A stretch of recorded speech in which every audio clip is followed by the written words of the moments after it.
Magandang gabi sa ating lahat. Kumusta po kayo? Sa mga kababayan ko dito sa Saudi Arabia, alam ko na halos lahat sa atin ay meron ng mga AbShare. Dahil ni-required ito ng bansang Saudi Arabia 4 na taon na ang nakalipas. Nakapaloob dito ang ating ikama, passport, mga transaksyon natin sa bangko. So, nandito po lahat. Alright? So, ang tanong, pwede bang mapalitan ng cellphone number ang aking AbShare through online? Pwede. Ang sagot ay pwede. Alright?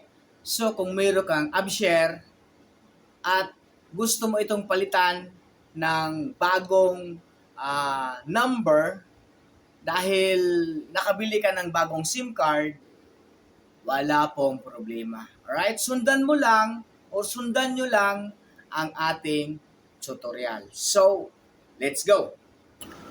Ang una natin gagawin mga kalods ay bibisitahin natin ang ating Google Chrome. Ating i-click yan.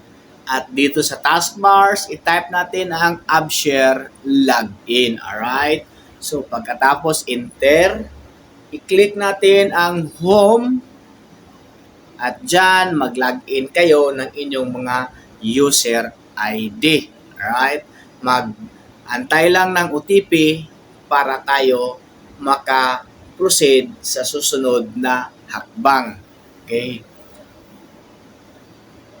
Pag nandito na, i-click ang 3 line sa taas. Piliin natin ang update user information. I-click natin ang edit. Piliin natin ang change mobile number. So magpapadala sila ng SMS doon sa cellphone number na nakarehistro sa AbShare mo. So i-click natin ang next. Ayan na, nagpapadala na sila. So, mag-out tayo dito at puntahan na natin ang ating message. Dito makikita ang AbShare. Pwede mong i-copy or open. Akin open lang. Depende sa cellphone mo. Pag dito na tayo, pag open, dito ka dadalhin. O, ganun din pag i-copy mo, i-paste mo lang dito. Tapos click enter. Alright? Continue ka. Tapos dito manood tayo ng video, bali ito yung pinaka-access natin na maka-proceed tayo sa susunod nating mga hakbang. So tapusin natin ang video na ito, hindi naman ito mahaba, seconds lang ito. So tapusin natin para tayo maka-proceed, para magkaroon ng continue dito sa ibaba ng video. Ayan na nga, at patapos na. Ayan, lumabas na ang continue. Click natin yan. Ayun, thanks. Pag ganyan na ang thanks, ibig sabihin, approve ka na magpalit ng mobile number. So, mag-out tayo dyan. Punta ulit tayo sa Chrome. Type natin ang AbShare login ulit. Okay? Yan. Click ang home. Again, user ID. As usual, antayin ang ating mga OTP. Ilagay para makaproceed tayo sa ating susunod na hakbang. Piliin ang change mobile number. Direct na yan. Ayan. Welcome. Next natin. Ayan.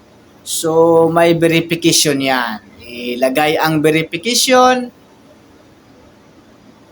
nang makapalit na tayo ng bagong cellphone number sa ating mga AbShare. O dito, ilagay na muna ang gusto mong number. O, di ba?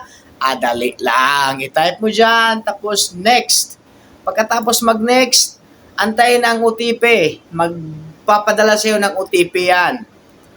Tapos, ilagay mo dito ang OTP na pinadala sa iyo.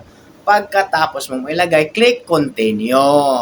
Alright, so okay na po ang ating mga uh, upshare problem. May napalitan na ng bagong cellphone number. Alright, so maraming salamat sa inyo mga kalods. God bless.